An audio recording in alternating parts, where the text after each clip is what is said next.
Welcome to Coach's Corner, Cav fans. 2017, hard to believe for all of us, I guess, older folks that, we're back playing in the, whenever it was, in the 70s or 80s or 90s, that it's 2017. But so today I'm going to preview our schedule and preview a little bit about last year and how things went, but mainly talk about this year's team. Not too much with names yet because we still have one more scrimmage, but just talk about the season a little bit and kind of an overview of the staff and the team. And so here we go. It's hard to believe it's going. So the 2017 season, one of the toughest schedules I think we've ever put together. So as you know, I guess you don't know probably, Delphus Jefferson, that contract has ended. So we picked up Clarksville Clinton Massey, who won a couple state titles about 6-7 years ago. I'm not sure what the years were, but a really good program, good solid players like us, a big strong physical team. So right out of the gate we go Kenton, like we've done the last whatever it is, 15, 18, 20 years. Follow up, we'll go to Clinton Massey, and then Marion, Fort Recovery, and St. Henry, who are all in our region.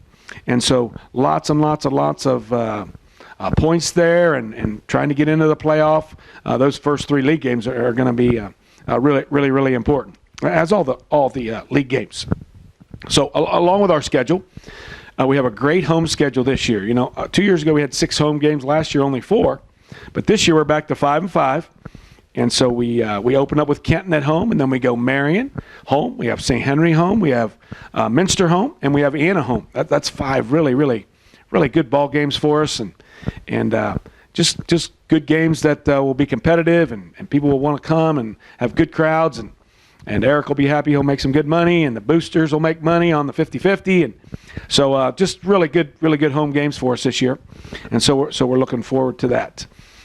As we look at our team, we have about 4 or 5 coming back on offense, 3 offensive linemen coming back, and like I said, I'll talk about names later, but and a couple other offensive guys that played a lot last year, but maybe changing positions. I guess I will talk about Sam Browing was a wideout last year. He's moved to quarterback. So we do have some guys, our fullbacks back, 2 fullbacks actually, really three good running backs, and I'll get into names next week as I preview Kenton, but offensively, like I said, we got 4, 5, 6 guys that played a lot last year with good experience, and so we're going to try to fill those pieces, fill those spots that guys left, and hopefully move forward and continue to basically run our similar offense, and depending on what our quarterback can do, if Sammy can run, and we know he can throw, and depending on how he does running will depend on how much he'll get the ball and keep it himself. Defensively, we lost a bunch of them. The whole secondary, we lost, but we do have a good linebacker core coming back. Even though a couple of them weren't full-time starters, played a lot, and we lost 3 out of the 4 down linemen. So we've got a lot of shoes to fill there on the defensive end. Kicking wise, we lost our kicker and punter. Neil Mullenkamp was our kicker last year, and Dylan was our punter. So that's a huge concern of mine right now. That we're trying to fill those spots, and really at this point in the season, this is the first time that I really not very comfortable with how we're kicking and punting and those types of things. So that's a huge concern. We have 72 players. We're happy with our guys. They're showing up, and they should show up, and that's the way it is around here. But they're coming every day, and they're trying to do what we asked them to do, and trying to get the young guys to really practice better and practice more efficient and play harder has been a challenge for me, I guess, this year. Trying to get those young guys excited and going and playing harder and faster. But we're working on it. We're working on it.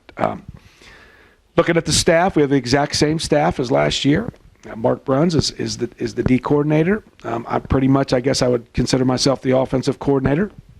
And even though we all coach a specific position, some of us are a little more O-oriented, especially on game nights, and some a little more on defense. Mark Bruns is the D coordinator and coaches the outside backers, along with Jason Hemmelgarn helps him with the outside backers, but Jason's more of a offensive guy on game nights.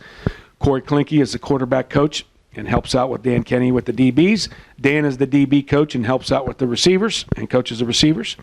Keenan Leakey has the fullbacks and the linebackers. He's a little more D-oriented on game night and kicking. Randy Wright coaches the offensive tackles and defensive tackles. And, he's probably a little more offensive-oriented with the O-line on Friday nights. Joe Hewer is the defensive ends and centers and guards coach, and he kind of goes back and forth with Randy with the O and the D-line. I don't think I missed anybody there. Should be 8 of us. And so, and myself, I don't really coach a position. I kind of move around and pick and choose where I want to go for each practice, and then I kind of run the offense and between Corey and Jason and I calling the plays on Friday nights.